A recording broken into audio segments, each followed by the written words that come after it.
इसके बाद हम लोग हीटिंग इफेक्ट स्टार्ट करेंगे। Aldol condensation very important. Name reaction और हीटिंग इफेक्ट एक ही साथ पढ़ेंगे हम लोग। एल्डोल कंडेंसेशन प्रोसेस,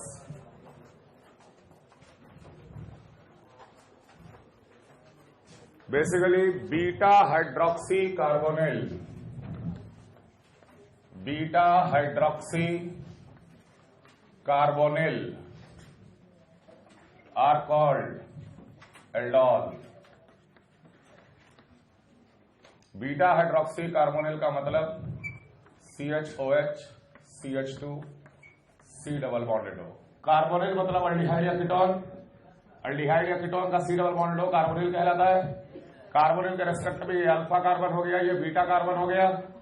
बीटा पे हाइड्रोक्सी कार्बोनिल कंपाउंड, जिस मॉलिक्यूल पे ऐसा स्ट्रक्चर पाया जाएगा उसे इन जनरल एल्डोल बोला जाता है। ALD stands for aldehyde basically, और OL स्टैंड्स फॉर अल्कोहल। होता तो अल्डिहाइड और अल्कोहल है, लेकिन हम लोग कीटोन और अल्कोहल पे भी अप्लाई कर देते हैं। ऐसा नहीं कि सिर्फ ये अल्डिहाइड होगा तो ही एल्डोल कहलाएगा, ये कीटोन भी हो सकता है, तब भी इसको इन जनरल हम लोग एल्डोल नाम दे देते हैं। नोट करो, वेनेवर एनी प्योर कार्बोनिल,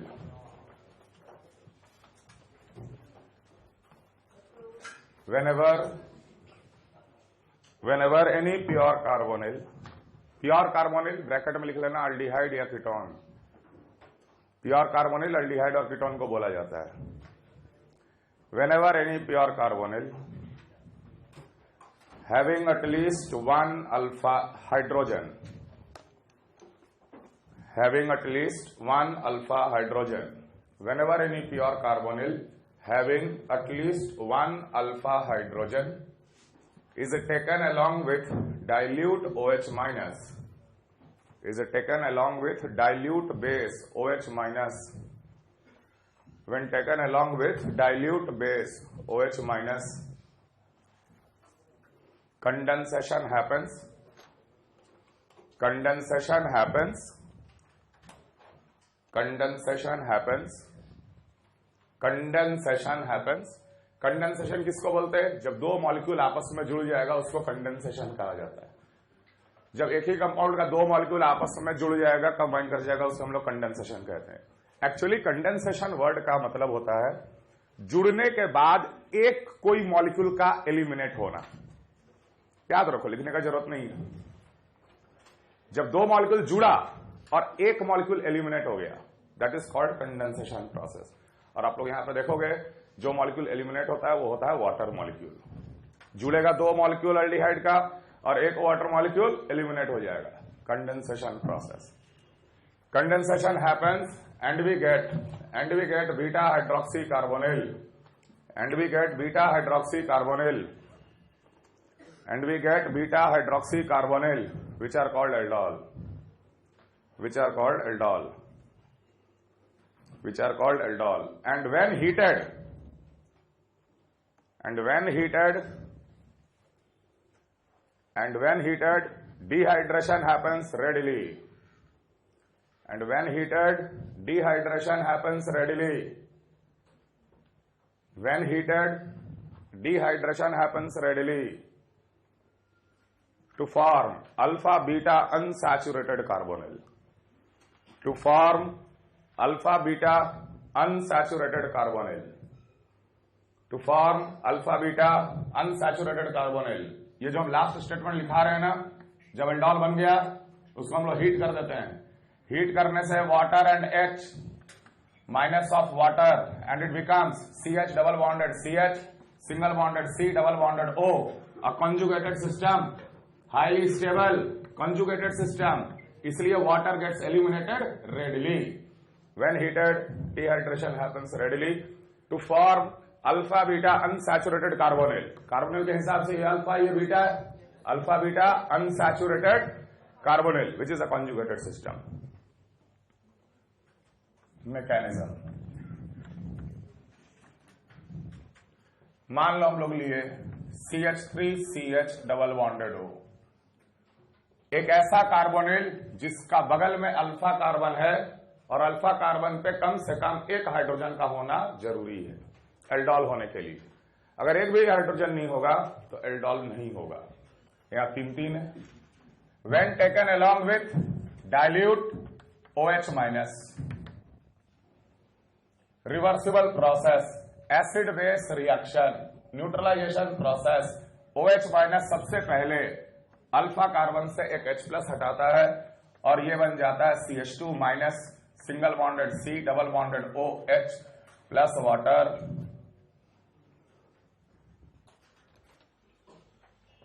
ये अपना हाइड्रोजन इसलिए लॉस किया क्योंकि नेगेटिव चार्ज हाईली स्टेबल है बिकॉज ऑफ रेजोनेंस। इसका हम लोग एक कैनोनिकल फॉर्म भी ड्रॉ कर सकते हैं, CH2 double bonded C O minus H, negative charge resonance करके आ गया। इसे बोलते हैं हम लोग इनोलेट आयन। इनोलेट आयन का बनना reversible process, acid base neutralisation reaction. Next step ध्यान देना, ये रिवर्सिबल प्रोसेस है, बहुत ही कम आगे बढ़ा है। क्यों कम आगे बढ़ा है? क्योंकि ये एक बहुत ही वीक एसिड है।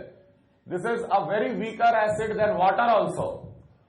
तो इसका आगे बढ़ने का फिजिबिलिटी क्या है? बहुत कम क्वांटिटी में ये बना। अगर ये 100 मॉलिक्यूल था तो एक मॉलिक्यूल यहां आया है आगे, ऐसे समझना। बाकी 99 मॉलिक्यूल इधर प्रेजेंट है। ये एक मॉलिक्यूल बाकी के 99 में से किसी एक के ऊपर करेगा न्यूक्लियोफिलिक एडिशन। यहां तो डेल्टा माइनस है, यहां डेल्टा प्लस है। ये कार्बन का नेगेटिव चार्ज आकर इस कार्बन पे जुड़ता है और ये पाई बॉन्ड शिफ्ट हो जाता है। इस प्रोसेस को हम लोग बोलेंगे न्यूक्लियोफिलिक एडिशन। इलेक्ट्रोफिलिक एडिशन में क्या होता था? पाई बॉन्ड के साथ इलेक्ट्रोफाइल जुड़ता था। यहां पाई बॉन्ड के साथ क्या जुड़ रहा है? न्यूक्लियोफाइल जुड़ रहा। This process is called nucleophilic addition process, और इसको हम लोग इन शॉर्ट AN नाम से जानते हैं। और इस पूरे मैकेनिज्म का the second step is the RDS। The nucleophilic addition is the RDS and it is also a reversible process. तो ध्यान रहे, कार्बन नेगेटिव अटैक मारा, पाई बॉन्ड शिफ्ट हुआ। तरीका, जिस पे अटैक हुआ है ना उसको पहले ड्रॉ करना। इस पे अटैक हुआ, ये कैसा बन चुका होगा? ये बन चुका होगा CH3 CH O माइनस, और इस CH से क्या जुड़ गया? CH2 C double bonded O। Clear? In the next step again a reversible HOH, water से ये H प्लस गेन कर लेता और ये बन जाता है CH3 CH OH CH2 C double bonded OH, और ऐसे कंपाउंड को ही हम लोग कहते हैं एल्डोल। लेकिन पहला स्टेप आगे बढ़ने का टेंडेंसी बहुत कम, दूसरा अपने आप में RDS, तीसरा भी एसिड बेस रिएक्शन आगे बढ़ने का टेंडेंसी बहुत कम। तो एल्डोल का यील्ड क्या होगा? बहुत ही पुअर। एल्डोल का यील्ड बहुत ही पुअर, पूरा रिवर्सिबल है। जैसे वाटर निकला, वाटर से H प्लस ले लिया, वैसे ही H प्लस निकल के नेगेटिव चार्ज बन जाएगा। नेगेटिव चार्ज इंटरनल अटैक मार के इसे लिविंग ग्रुप की तरह बाहर निकाल देगा, अगले में पीछे चला जाएगा रिएक्शन। इसलिए बेटा the heating step is very important. Heating क्या करता है? पूरा रिएक्शन को आगे खींच देता है। समझ में आ रहा है? जैसे ही हीट करेंगे होता एक्चुअली क्या है कि OH माइनस सबसे पहले यहां का H प्लस हटाएगा, नेगेटिव चार्ज इंटरनल अटैक करके CH3 हम पूरा लिख दे रहे, CHOH CH minus C double bonded OH, negative charge internal attack करके OH माइनस को बाहर निकाल देता। ये बनेगा CH3 CH double bonded CH C double bonded OH, alpha beta unsaturated molecule. जब ये बन गया तो अब OH माइनस के पास तो H प्लस हटाने के लिए OH नहीं है ना इसमें। समझ में आ रहा है? यहां तक छोड़ देते तो H प्लस हट जाता, नेगेटिव चार्ज बन जाता, नेगेटिव चार्ज इंटरनल अटैक करके पीछे चला जाता। जब हम OH को ही हटा दिए तो ये रिएक्शन फिर बैकवर्ड नहीं जाएगा। The yield is 55% approximately and it is considered to be a very good yield of alpha beta unsaturated molecule. Alpha beta unsaturated बना लिए, उस पर वाटर फिर से दे दो, एल्डोल बन जाएगा। समझ में आ रहा है? मैकेनिज्म कॉपी करो पहले क्लियरली। अरे तुम्हें दिख रहा है बोर्ड है सर?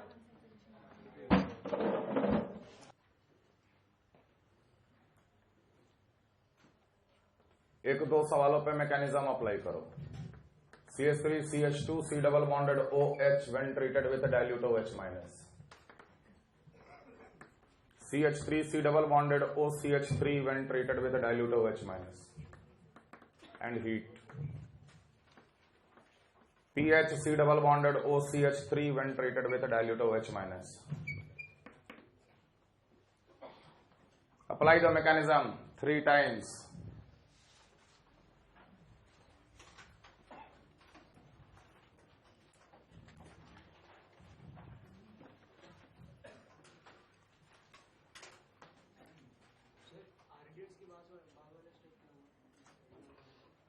आरडीएस के बाद वाला स्टेप भी O माइनस वाटर से H प्लस गेन करता है, एसिड बेस रिएक्शन ही है।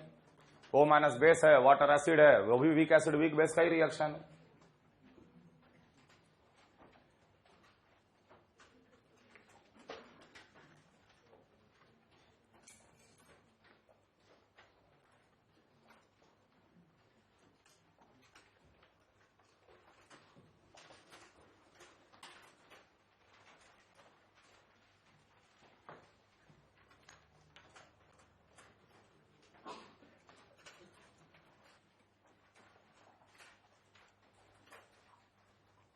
OH माइनस हीट अगर लिखा है तो डिहाइड्रेट किया जाएगा। OH हटाएंगे बीटा कार्बन से और H कहां से? अल्फा कार्बन से हमेशा, ताकि अल्फा बीटा अनसैचुरेटेड मॉलिक्यूल मिले कॉन्जुगेटेड सिस्टम। और OH माइनस सिर्फ लिखा हुआ है या OH माइनस 5 डिग्री सेंटीग्रेड लिखा हुआ है तो हम लोग डिहाइड्रेट नहीं करेंगे, एल्डोल बना के छोड़ देंगे।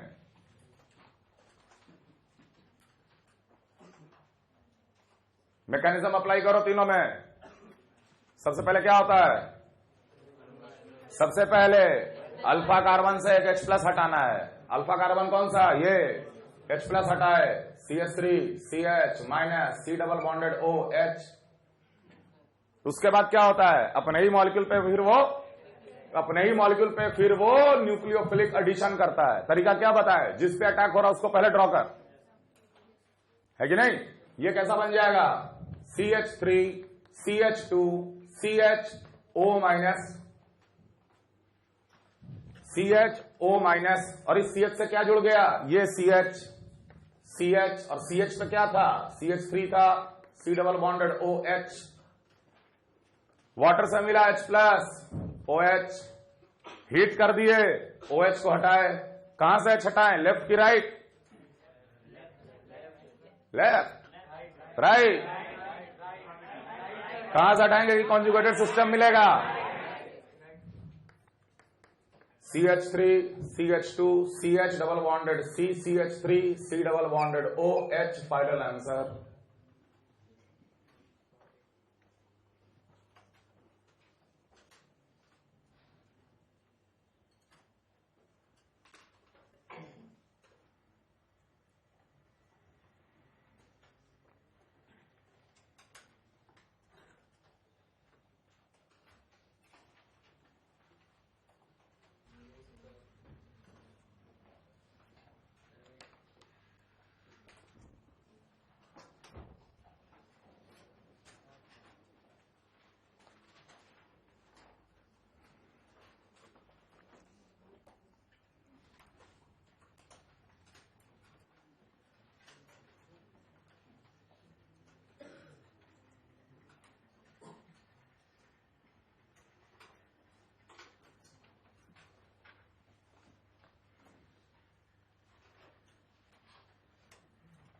एसीटोन पे दोनों आइडेंटिकल है, कोई एक हटा के नेगेटिव चार्ज बना लिए। फिर ये अपने ही मॉलिक्यूल पे अटैक करेगा, जहां अटैक हुआ उसको पहले ड्रॉ कर। CH3 CH3 O माइनस बन जाएगा जहां अटैक हुआ है, और उस कार्बन से जोड़ दिए CH2 C double bonded OCH3, finally ये बन गया OH aldol, which when heated CH3 C CH3 double bonded CH C double bonded O CH3 alpha beta unsaturated. Acetone के बारे में याद रखना कि the yield is only 2%। The reason is reactivity. हम बताएंगे इसके बाद रिएक्टिविटी का क्या चक्कर है। इसलिए और एक बात ध्यान रखना, भले ही यील्ड 2% हो रहा है, सिर्फ इंफॉर्मेशन, लेकिन इसका यह मतलब नहीं कि कीटोन आएगा तो तुम उसको एल्डोल नहीं बनाओगे कि 2% है नो रिएक्शन। चाहे अल्डिहाइड आए या कीटोन आए, अगर उसको ट्रीट किया गया डाइल्यूट OH माइनस के साथ, दोनों केस में हम लोग एल्डोल बनाएंगे। लेकिन ये इंफॉर्मेशन, चूंकि कीटोन का रिएक्टिविटी अल्डिहाइड से बहुत कम होता है, क्यों कम होता है अभी बताएंगे हम। इसलिए कीटोन के केस में नियरली 2% का यील्ड होता है एल्डोल। भले ही 2% हो, आपको एल्डोल बनाना है। क्लियर? कभी कभी सवाल ऐसे पूछता, how many possible product will get form aldol में? Chiral centre, 2 chiral centre, no plane of symmetry, 4 products. समझ में आ रहा है? ऐसा सवाल आपके ट्यूटोरियल शीट में है, नेम रिएक्शन का CPS मिलेगा आपको। How many possible aldol will get form, heat नहीं देगा, 5 डिग्री सेंटीग्रेड, तो रिएक्शन यही रोकोगे ना। और यहां रोक के बोला how many possible products can get form, count the chiral centre 2 to the power n, अगर प्लेन ऑफ सिमेट्री नहीं है तो। क्लियर? अगले में कहां से H हटेगा? क्या यहां H है? No sir. PH C double bonded O CH2 minus, खुद के ही मॉलिक्यूल पे अटैक किया, बन गया PH C CH3 O minus, जिस पे अटैक हुआ वो ऐसा बन गया। कार्बन के साथ क्या जुड़ा? CH2 C double bonded O PH, water से ले लिया H plus. Final answer. How many possible aldol will get here? Only 1, no chiral centre. Only 1, no chiral centre.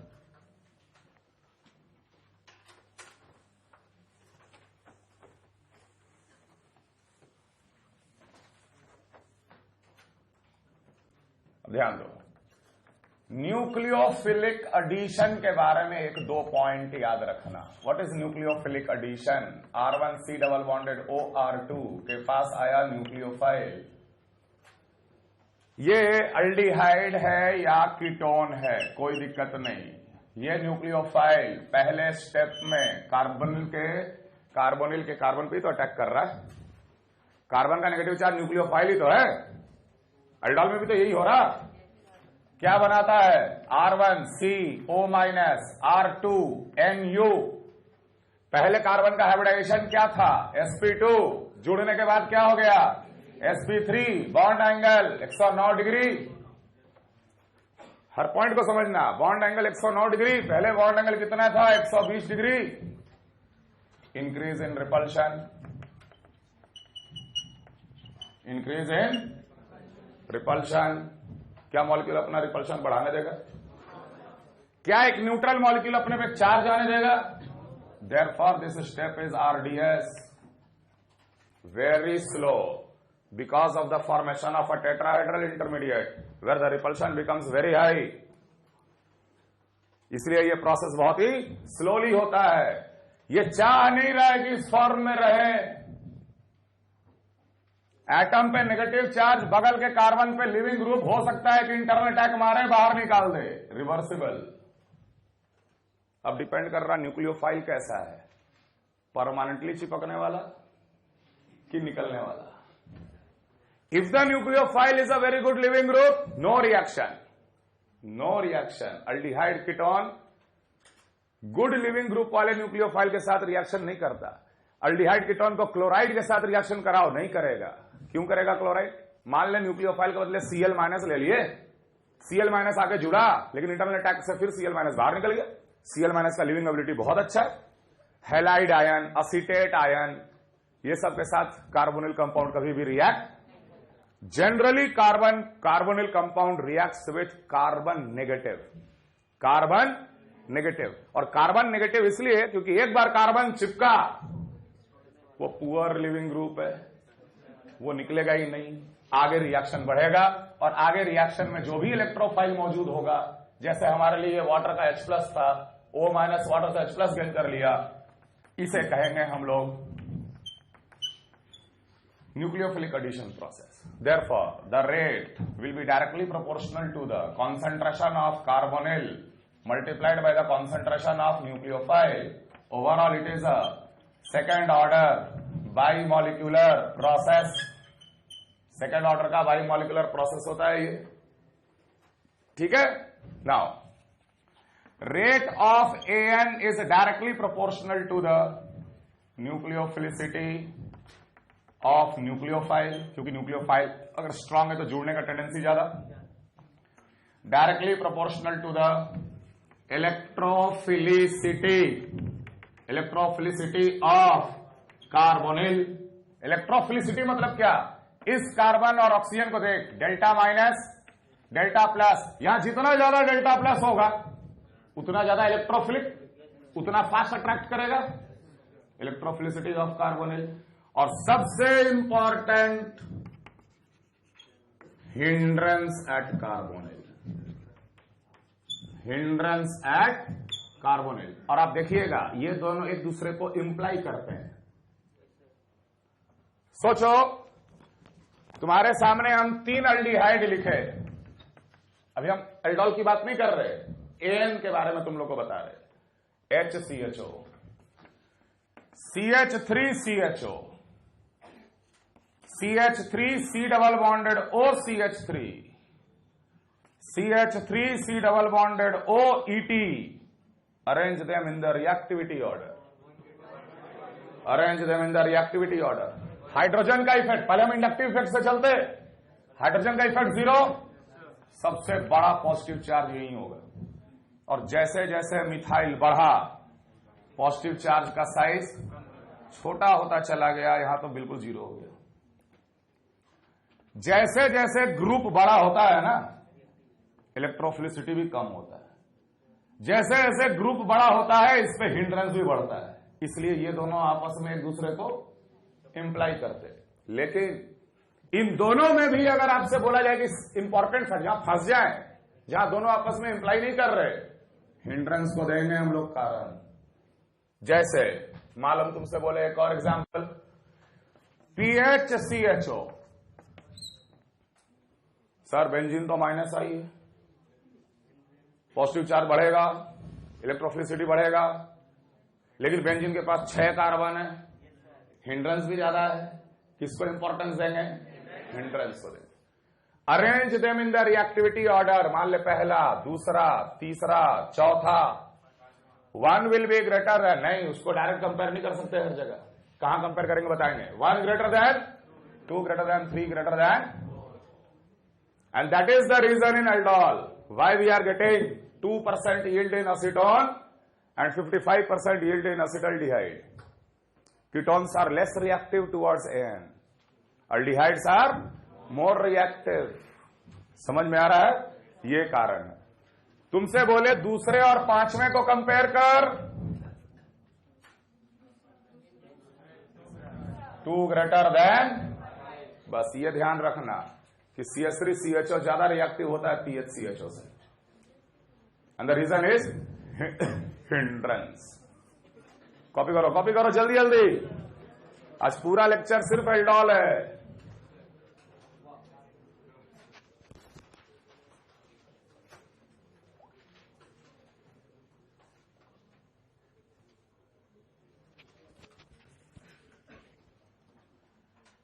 वो करेक्शन कर लेना, इनवर्सली प्रोपोर्शनल, हिंड्रेंस का इनवर्सली प्रोपोर्शनल है ना। Some molecules do not show aldol. कौन कौन से, और उसका कारण भी देखो। जिसके पास अल्फा H नहीं है वो एल्डोल शो नहीं करेगा। जैसे ये हो गया PHCHO हो गया, ये एल्डोल शो नहीं करेगा, क्योंकि ये ऐसे मॉलिक्यूल हैं जिनके पास कोई अल्फा कार्बन के पास हाइड्रोजन नहीं है। तो पहला स्टेप ही नहीं होगा तो एल्डोल कैसे होगा। क्लियर है पहला। फिर जैसे Me3CCHO, अल्फा कार्बन मौजूद है लेकिन हाइड्रोजन नहीं है, नो एल्डोल। अब देखो हम कुछ ऐसे मॉलिक्यूल भी लिख रहे हैं जिसके पास अल्फा H है लेकिन फिर भी एल्डोल रिएक्शन शो नहीं करता। साइक्लोप्रोपानॉन कार्बोनिल के हिसाब से ये अल्फा कार्बन है जहां दो हाइड्रोजन मौजूद है। समझ में आ रहा है? तो होता क्या है कि OH माइनस के पास दो ऑप्शन, या तो यहां से H+ हटा ले या तो कार्बोनिल पे सीधे अटैक कर दे। चूंकि यहां एंगल स्ट्रेन बहुत ज्यादा है और रिंग का ओपनिंग टेंडेंसी बहुत ज्यादा है, OH माइनस अल्फा H हटाने के बजाय वो कार्बोनिल पे सीधे अटैक कर देता, और अटैक करने के बाद O माइनस OH और इंटरनल अटैक से ये रिंग को ओपन कर दिया। ये बन जाएगा CH2 minus CH2 C double bonded O OH, carbon negative H+ gain करके बन जाएगा कार्बोक्सिलिक एसिड।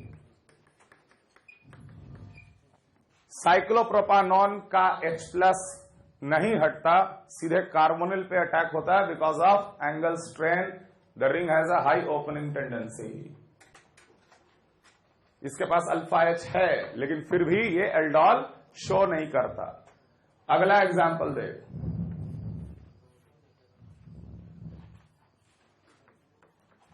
ऐसा मॉलिक्यूल, ये भी कार्बोनिल है और बगल का कार्बन क्या है? अल्फा कार्बन, जहां पर एक एक हाइड्रोजन मौजूद है, लेकिन फिर भी ये एल्डोल रिएक्शन शो नहीं करेगा।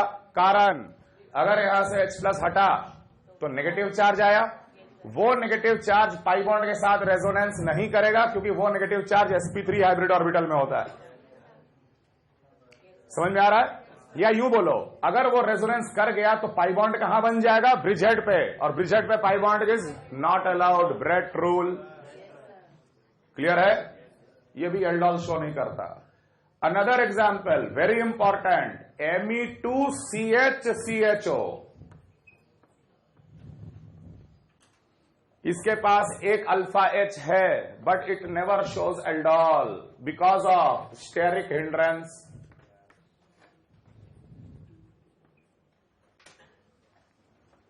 आइसोप्रोपाइल ग्रुप का स्टेरिक हिंड्रेंस कार्बोनिल पे इतना ज्यादा है कि वो एल्डोल रिएक्शन शो नहीं करता है। तो ये कुछ इंपॉर्टेंट एग्जांपल आप नोट करके रखिएगा। ये ऐसे मॉलिक्यूल हैं जो एल्डोल रिएक्शन शो नहीं करते। कुछ के पास तो अल्फा H होने के बावजूद शो नहीं करते, और जिनके पास अल्फा H नहीं है वो तो शो नहीं करेंगे।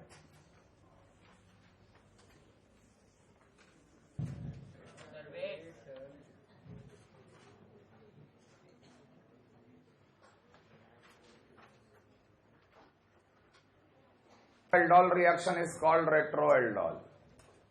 Backward direction of the aldol reaction is called retroaldol. Retroaldol is the backward direction of aldol reaction is called retroaldol. जैसे मान लो एक जनरल हम एल्डोल लेकर चल रहे, R1CHOH CH2 C double bonded OR2। सबसे पहले एल्डोल पहचानना सीखो। क्या ये एल्डोल है? Definitely. Beta hydroxy carbonyls are called aldol. Carbonyl के हिसाब से ये बीटा कार्बन पे OH लगा हुआ है, मतलब it is aldol. Okay, whenever any aldol is taken with dilute OH minus, OH minus सबसे पहले हटाया H+, ये बन जाएगा R1CHO minus CH2 C double bonded OR2। Next step में नेगेटिव चार्ज इंटरनल अटैक, और इतना पार्ट लिविंग ग्रुप की तरह निकलेगा। हमेशा अल्फा बीटा बॉन्ड को तोड़ना। नेगेटिव चार्ज इंटरनल अटैक, ऐसे इधर से मत निकाल देना ग्रुप को, अल्फा बीटा बॉन्ड को तोड़ देंगे और ये बन जाएगा R1CH डबल बॉन्डेड O, क्योंकि नेगेटिव चार्ज आगे पाई बॉन्ड बनाया, प्लस जो बचा वो क्या है? CH2 minus C double bonded OR2। Finally ये वाटर से एक H+ गेन करके R2C डबल बॉन्डेड OCH3 बना लेते हैं। तो तुमको लगेगा सर ये क्या पढ़ा रहे हैं?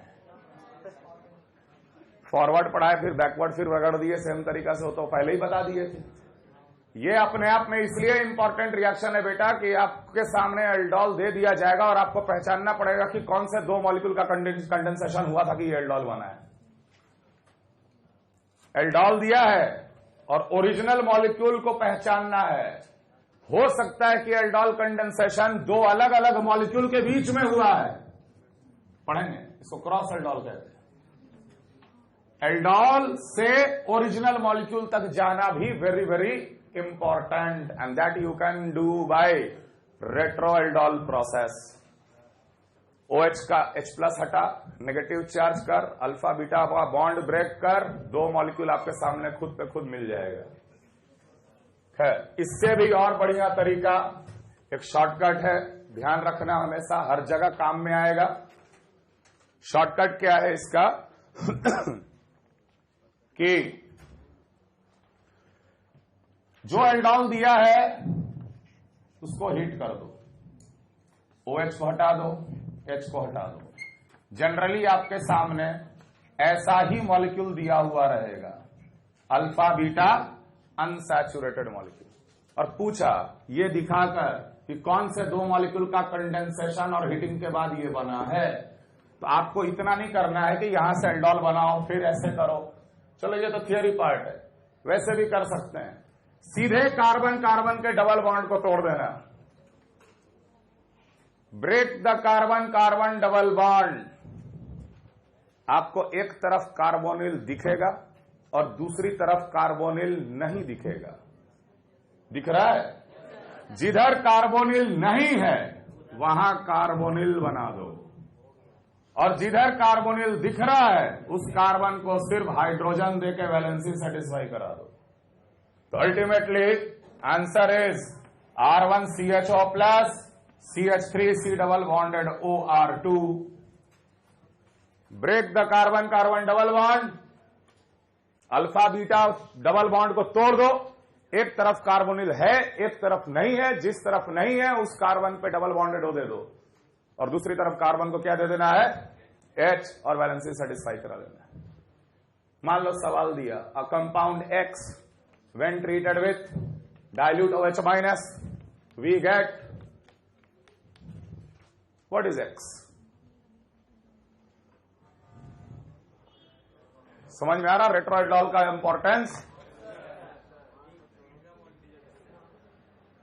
रेट्रो एल्डोल का इंपॉर्टेंस समझ में आ रहा? पहले बता किस टाइप का मॉलिक्यूल है ये? अल्फा बीटा अनसैचुरेटेड मॉलिक्यूल है, अल्फा बीटा अनसैचुरेटेड कार्बोनिल है। तो जरूरी है एल्डोल से, एल्डोल को हीट करके बना है ये, है ना? तो ओरिजिनल मॉलिक्यूल क्या होगा? बहुत तरीका है, या तो बीटा पे OH लगा के रेट्रो एल्डोल करा ले, सबसे बढ़िया तरीका, तोड़ दिए, ऊपर कार्बोनिल है नीचे नहीं है, तो अगर नीचे अगर नहीं है तो नीचे कार्बोनिल बना देना है और ऊपर वाले को हाइड्रोजन देके वैलेंसी सेटिस्फाई करा देना है, यही X है। समझ में आया? ये मॉलिक्यूल X है, और एक इंट्रा मॉलिक्यूलर एल्डोल प्रोसेस चला था। तुम लोग इंट्रा भी पढ़ेंगे, क्रॉस भी पढ़ेंगे, अलग से पढ़ेंगे, लेकिन अभी देख लो कि एल्डोल या अल्फा बीटा अनसैचुरेटेड दिया है तो ओरिजिनल मॉलिक्यूल कैसे डिसाइड करना है। कॉपी करो जल्दी। C double bonded OH when treated with OH- H+ हटाया, नेगेटिव चार्ज बनाया। अब हम बार बार रिवर्सिबल एरो नहीं लगा रहे, एक बार बता दिए रिवर्सिबल है, हम लोग फॉरवर्ड डायरेक्शन में बात कर रहे हैं।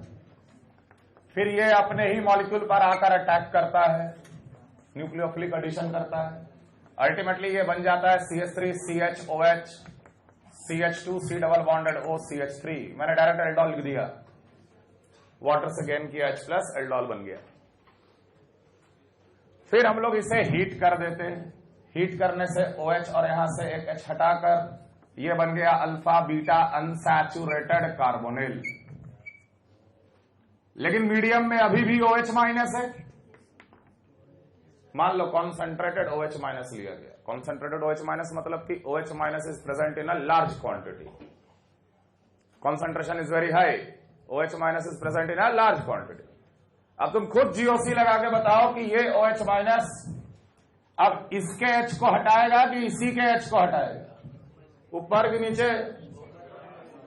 कहां हाइड्रोजन का एसिडिक स्ट्रेंथ ज्यादा है, तो यहां तो एक कार्बोनिल के साथ रेजोनेंस करेगा नेगेटिव चार्ज H+ हटने के बाद, लेकिन यहां पे नेगेटिव सिग्मा पाई मोर resonance, more stable negative charge, more acidic H। तो ये OH माइनस ऊपर से अब H प्लस हटाने के बजाय ये नीचे से H प्लस हटाया। समझ में आ रहा है? ये बन जाएगा CH2 minus CH double bonded CH, C double bonded OH। Clear? अब ये किस पे अटैक करेगा? किस पे अटैक करेगा? जिसकी रिएक्टिविटी ज्यादा है। इसकी रिएक्टिविटी ज्यादा है कि इसकी रिएक्टिविटी ज्यादा है? ऑब्वियसली उसकी रिएक्टिविटी। तो ये अपने मॉलिक्यूल जो ओरिजिनल जो बचा हुआ है उसी के ऊपर अटैक करा, ये जाकर ऐसे अटैक करा, फिर एल्डोल बना। जहां अटैक हुआ उसको सबसे पहले हम बना रहे CH3CHOH, और यह CH किसके साथ जुड़ गया? CH2 के साथ, फिर CH double bonded CH, C double bonded OH। अगर हम लोग इसको फिर से हिट कर दिए तो OH और H हटाएंगे, अब कार्बन कार्बन का 2 डबल बॉन्ड आ जाएगा। इसे हम ऐसे लिख रहे CH3 CH double bonded CH का whole twice C double bonded OH। समझ में आ रहा? नाउ फिर अगर बोला जाए कि अब ये और ये कौन ज्यादा एसिडिक H रखा है? इसी नेगेटिव चार्ज, यहां ज्यादा रेजोनेंस। जैसे ये होल ट्वाइस हुआ, it can may go up to CH3 CH का होल CH NCHO, मतलब कि polymerization can take place. Polymerization can. Clear? देखो क्वेश्चन दो तरीके से दिए जाते हैं। एक तो सवाल दिया CH3CHO when treated with dilute OH minus heat, और एक सवाल हुआ 3CH3CHO treated with dilute OH minus heat. तो जब यहां 3 या 4 या 5 लिख दे ना, अकॉर्डिंगली आगे तक लेके जाना है। काउंट कर, एक मॉलिक्यूल, 2 मॉलिक्यूल पार्टिसिपेट किया तो ये बना, तीसरा पार्टिसिपेट किया तो क्या बना? समझ आ रहा? ये होल ट्वाइस बनने में अल्डिहाइड के कितने मॉलिक्यूल का इस्तेमाल हुआ है? अगर यहां N होगा, CH डबल बॉन्डेड CH का N-1 कर देना। समझ में आ रहा है? कॉपी करो जल्दी जल्दी जल्दी। एल्डोल का भी यहां 3, हाँ यहां पे, हाँ N-1। यही तो हम काउंट कराए ना कि ये बनने में 2 इस्तेमाल हो गया, ये तीसरा इस्तेमाल हो रहा है। तो जब 3 मॉलिक्यूल पार्टिसिपेट कर रहा है तो होल ट्वाइस है, वहां N मॉलिक्यूल पार्टिसिपेट करेगा तो whole to the power N-1 लिखेंगे। क्लियर? ये बहुत इंपॉर्टेंट पार्ट नहीं है, बस ऐसे information. Polymerization can take place, polymerization can take place. Important part is aldol बनाना और एल्डोल जो दिया हुआ है उससे उल्टा पहचानना।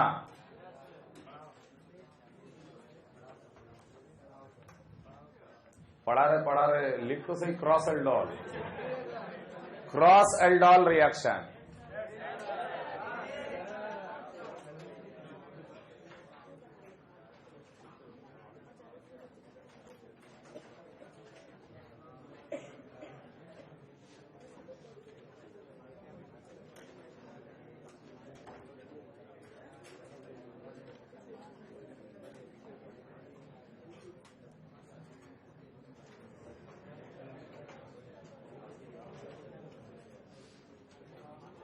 जैसा कि नाम समझ में आ रहा है, अगर मान लो हम लोग 2 ऐसे मॉलिक्यूल ले लें कि दोनों के पास अल्फा H है, इथानल एंड प्रोपानल, और इन दोनों का मिक्सचर को ले लिया जाए डाइल्यूट OH माइनस के साथ। अगर इनके मिक्सचर को ले लिया जाए डाइल्यूट OH माइनस के साथ, दोनों के पास अल्फा H है, तो क्या क्या हो सकता है? OH माइनस दोनों का अल्फा H हटाएगा, अगर इसका अल्फा एच हटाया तो ये बन गया, और अगर इसका अल्फा एच हटाया तो CH3CH minus C double bonded OH बन गया। उसके बाद ये अपने मॉलिक्यूल पे भी अटैक कर सकता, ये दूसरे मॉलिक्यूल पे भी अटैक कर सकता। मान लो इसको बोल रहे हैं नंबर 1, नंबर 2, तो number 1 will be called as self aldol. जब अपने ही मॉलिक्यूल पे अटैक करे तो सेल्फ एल्डोल, और जब दूसरे मॉलिक्यूल पे अटैक करे तो उसे हम लोग बोलते हैं क्रॉस एल्डोल। सिमिलरली ये अपने मॉलिक्यूल पे भी अटैक कर सकता है, तीसरा नंबर, और ये दूसरे मॉलिक्यूल पे भी अटैक कर सकता है, चौथा number. So we can say 1 and 3 are self aldol and 2 and 4 are called cross aldol. 2 and 4 are called cross aldol. फटाफट चारों प्रोडक्ट बनाओ, चारों प्रोडक्ट ड्रॉ कीजिए। जहां अटैक हुआ उसको पहले ड्रॉ करेंगे। ये 1 नंबर पाथ बोल रहे हैं हम लोग, है ना, 1। इस पे अटैक हो रहा है तो CH3CH OH, यहां हीटिंग नहीं है, पॉसिबल एल्डोल की बात हो रही, और उसके साथ जुड़ जाएगा CH2C डबल बॉन्डेड OH। पहला प्रोडक्ट सबको समझ में आ रहा। उसके बाद हम ड्रॉ कर रहे हैं, मान लो तीसरा प्रोडक्ट सेल्फ वाला एक जगह, जिस पे अटैक हुआ उसको पहले ड्रॉ करेंगे। तो CH3 CH2 CH OH बन जाएगा ये, क्या कि पहले तो O माइनस और O माइनस OH बन गया, और CH इस CH के साथ जुड़ जाएगा। CH CH3 CH double bonded O। तो ये दोनों को हम लोग बोलेंगे they are self aldol product. And similarly the second path जिस पे अटैक हुआ उसको पहले ड्रॉ कर, तो ये बनेगा CH3 CH2 CH OH, और कौन अटैक किया, CH2 minus C double bonded OH। और चौथा ये भी क्रॉस है, जहां अटैक हो रहा है उसको पहले ड्रॉ करो, CH3 CH OH CH CH3 C double bonded OH। ये दोनों प्रोडक्ट को हम लोग बोलेंगे cross aldol product, cross product. सवाल पूछा how many possible aldol we will get. Okay, एक chiral centre, 2 form, 2 chiral centre, no plane of symmetry, 4, एक ही chiral centre, 2 form, again 2 chiral centre, no plane of symmetry, 4 4 8, 2 10 और 2 12 answer देंगे इसमें। लेकिन ये खुद सोचने वाली बात है कि यहां पर आप एक्चुअली क्या बनाना चाह रहे थे। दोनों का मिक्सचर लेके OH माइनस डाल देना। सेल्फ अगर बनाना चाह रहे थे तब भी बेवकूफी है। अगर सेल्फ बनाना चाह रहे थे तो दोनों को अलग अलग बीकर में लेके बनाते, सेल्फ वाला मेजर हो जाता। और अगर क्रॉस बनाना चाह रहे हो तो यहां क्रॉस को मेजर मिल नहीं रहा है, it is coming in a mixture, therefore this process is never implied. ये इसके ऊपर थ्योरेटिकल क्वेश्चन बन सकता है कि how many possible aldol can get form, लेकिन इसको हम लोग प्रैक्टिकली ना तो क्रॉस को मेजर बनाने में लगा सकते और ना ही सेल्फ को मेजर बनाने में लगाया जा सकता, because we are getting a mixture of product. So this method is not important because we are getting a mixture of product, we are getting a mixture of product. फिर भी एक और theoretical question, arrange the 4 in the yield. Yield में arrange करो चारों को, कौन ज्यादा बनेगा कौन कम बनेगा, डिक्रीजिंग ऑर्डर में। तो यील्ड कैसे डिसाइड करेंगे, कौन ज्यादा रेट से बनेगा। रेट किस पे डिपेंड करता, RDS पे डिपेंड करता है। Rate is dependent on RDS, clear है ना। और RDS में क्या होता है, न्यूक्लियोफिलिक एडिशन। न्यूक्लियोफिलिक एडिशन का रेट किस पे डिपेंड करता है, हिंड्रेंस। कौन ज्यादा रिएक्टिव है इन दोनों में, कौन ज्यादा रिएक्टिव है इन दोनों में। तो 1 नंबर पे जो अटैक हुआ है वो प्रोडक्ट ज्यादा बनेगा, 2 पे जो अटैक हुआ है वो कम बनेगा। समझ में आ रहा है ना।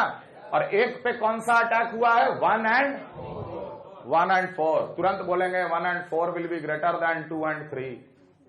अब आए 1 and 4 में डिसाइड करने, तो 1 and 4 में अटैकिंग पॉइंट तो सेम हो गया, अब देखेंगे कि कहां से हाइड्रोजन आसानी से निकला था। पहला स्टेप, तो कौन सा हाइड्रोजन ज्यादा एसिडिक है, पहला वाला कि दूसरा वाला? पहला वाला, क्योंकि ये नेगेटिव चार्ज पे लग रहा है प्लस आई, लेस स्टेबल। समझ में आ रहा है?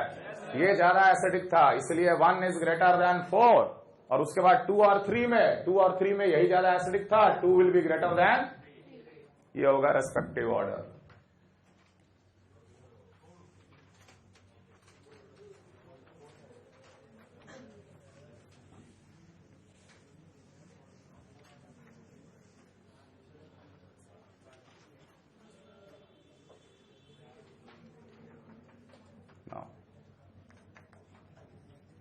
To get the cross product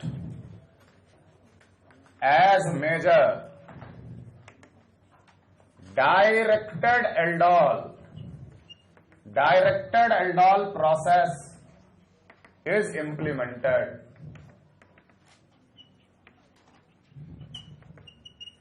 अगर आपको क्रॉस प्रोडक्ट मेजर बनाना है तो directed aldol process is implemented. और डायरेक्टेड एल्डोल प्रोसेस दो तरीका से कराया जाता है। पहला तरीका, पूरा इमेजिन करना, पहले हम लोग बीकर में एक ऐसा कार्बोनिल ले लेते हैं जिसके पास अल्फा एच नहीं है। किसके साथ ले लेते? डाइल्यूट OH माइनस के साथ। क्या इसके साथ कुछ होगा? अल्फा एच ही नहीं है तो HCHO और OH minus it will remain stable. Dilute OH में कोई रिएक्शन नहीं, ये तो जैसे था वैसे ही रह जाएगा क्योंकि इसके पास अल्फा एच नहीं है। तो we used to take 1 carbonyl without any alpha H from the beginning. ठीक है, इन दोनों में कोई रिएक्शन नहीं आपस में, और उसके बाद इसके अंदर drop by drop that carbonyl is added which has a alpha H, जैसे CH3CHO जिसके पास अल्फा H है, drop by drop this is added. एक एक ड्रॉप करके हम लोग ऐड करते हैं, ये नहीं कि इकट्ठे डाल दिए मतलब कि आपने मिक्सचर बना दिया तो वही हालत हो जाएगा जहां वो चल रहा था, मिक्सचर मिल जाएगा।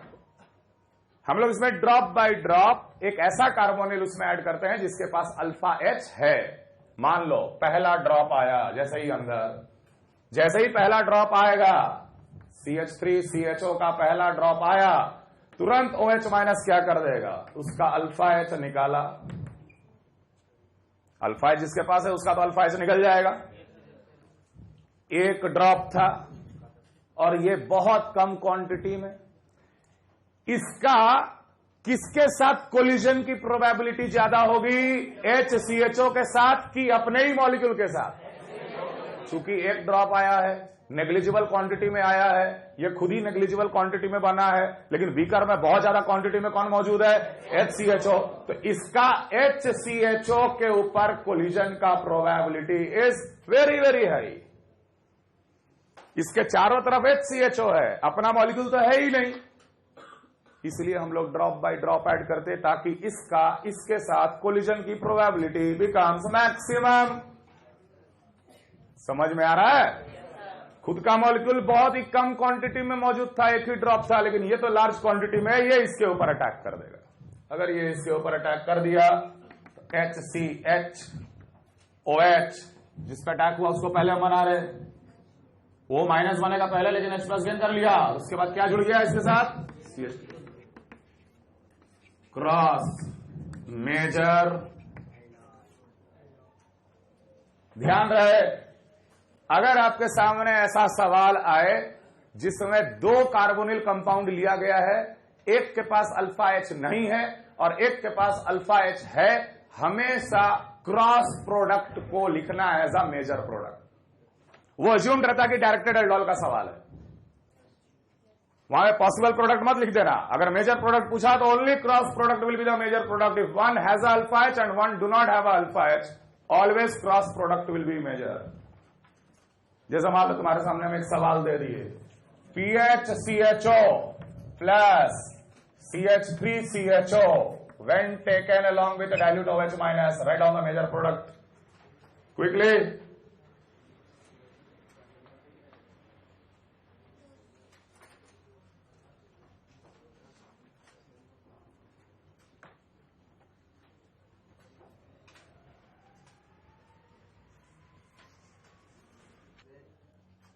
और इस डायरेक्टेड एल्डोल का नाम भी है, इट इज कॉल्ड क्लेजेन-शिम्ट रिएक्शन।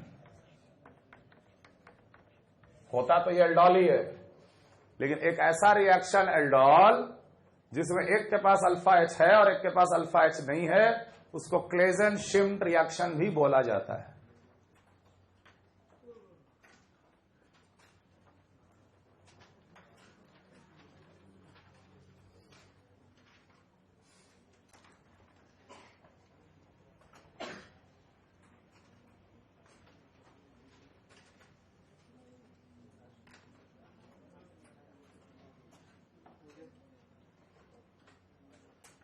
तो किसका अल्फा एच हटाएंगे? CH3CHO का। अटैक किस पे होगा? PHCHO पे। PHCHO कैसा बन जाएगा? PHCHOH बन जाएगा। ये क्या लिख रहे हैं, समझ में आ रहा? और इस CH के साथ क्या जुड़ जाएगा? इसका CH2 C double bonded OH major. And the second type of directed aldol is, ध्यान देना, यहां तो क्रॉस वाला मेजर मिला है, लेकिन आंसर में माइनर थोड़ा बहुत तो बनेगा ना इसके साथ। ऐसा थोड़ी है कि इसका प्रोबेबिलिटी 0 है। सेल्फ वाला भी बनेगा, क्रॉस वाला मेजर बनेगा और सेल्फ वाला माइनर बनेगा। अगला देखो, सीधे बीकर में ऐसा कार्बोनिल ले लो जिसके पास अल्फा एच है, और उस बीकर में आप डाल दीजिए LDA, या ले लीजिए NaNH2। This two are very very strong base, बहुत एक्सट्रीमली बेसिक इन नेचर। अंतर समझना, यहां OH माइनस लिया गया तो क्या फर्क पड़ता है, और अगर ये लिया गया तो क्या फर्क पड़ता है। अगर ये ले लिया गया Da माइनस या NH2 माइनस, यहां से H प्लस हटाया और ये बन जाएगा CH2 minus C double bonded OH, and it is a completely irreversible process. पूरा 100% रिएक्शन आगे बढ़ जाता।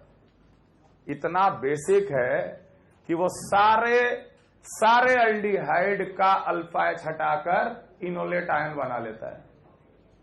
OH माइनस वीक बेस था, वीक बेस और वीक एसिड का रिएक्शन बहुत कम आगे बढ़ा था। 100 मॉलिक्यूल था तो 1 मॉलिक्यूल बना ये, और एक बाकी 99 पे अटैक करता है, एल्डोल हो जाता है सेल्फ। यहां 100 मॉलिक्यूल थे ना, पूरे 100 को कन्वर्ट कर दिया, इसमें एक भी मॉलिक्यूल यहां बचा नहीं है। This become 0। जब ओरिजिनल मॉलिक्यूल बिकम 0 तो सेल्फ तो हो ही नहीं सकता, ये किस पे अटैक करेगा, ये तो बचा ही नहीं। अब आप अपने इच्छा अनुसार कोई भी दूसरा कार्बोनिल ले लो, उसमें ऐड कर दो। इसके पास बस एक ही ऑप्शन बचेगा, इस पे न्यूक्लियोफिलिक एडिशन करना, और ये बन जाएगा R1CR2 OH CH2 C double bonded OH। और ध्यान रखना, मैं यहां क्या लिख रहे, cross is the only product form. यहां सेल्फ बनता भी नहीं है, माइनर में भी नहीं बनता। तो whenever any pure carbonyl is treated with a very strong base like LDA or sodamide NaNH2 followed by any other carbonyl, we always get cross product as the only product.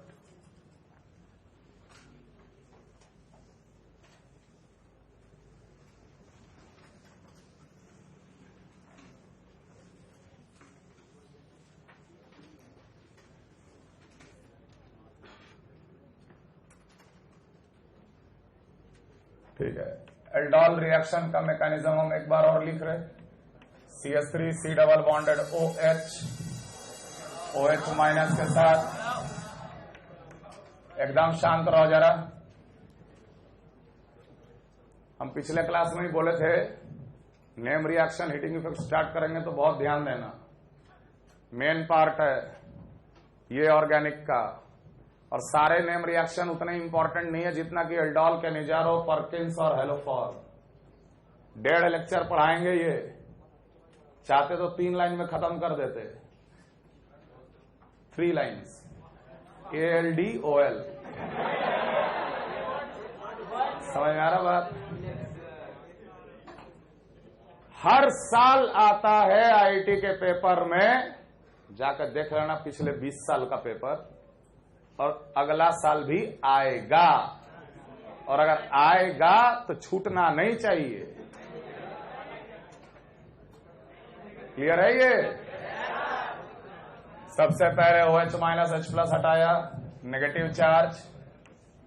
उसके बाद ये अपने ही molecule पे nucleophilic addition, और finally क्या बना? CH3CH OH CH2 C double bonded OH aldol formation, and we know that this is RDS।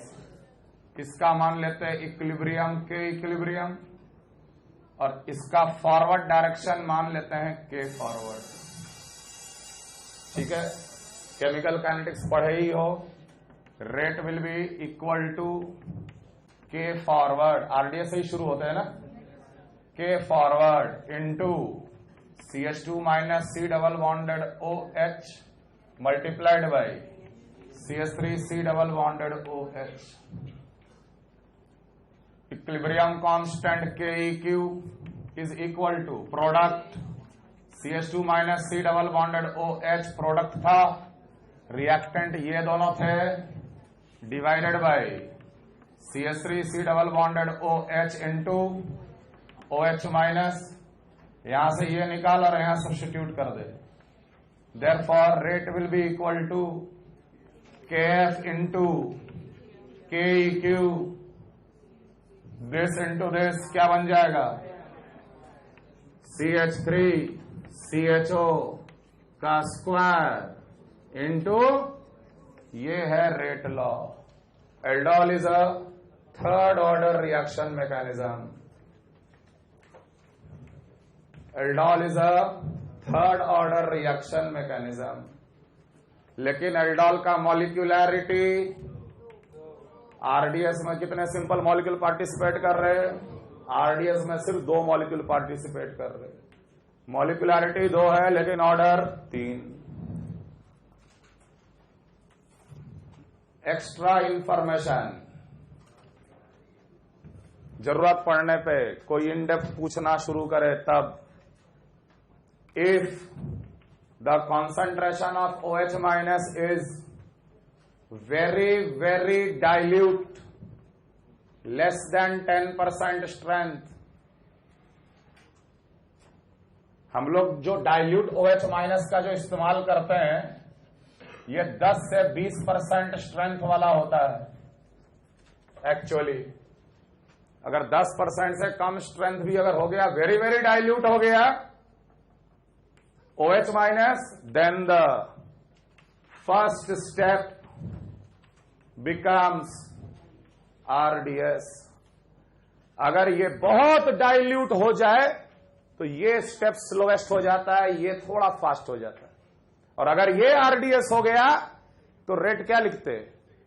सीधे rate लिख देते K फॉरवर्ड इंटू CH3CHO का कंसंट्रेशन इंटू रेट लॉ, तो सीधे रिएक्टेंट में आ गया, इसमें तो कोई चेंज करेंगे ही नहीं। Therefore, the rate becomes, aldol becomes second order reaction in case of very dilute OH minus।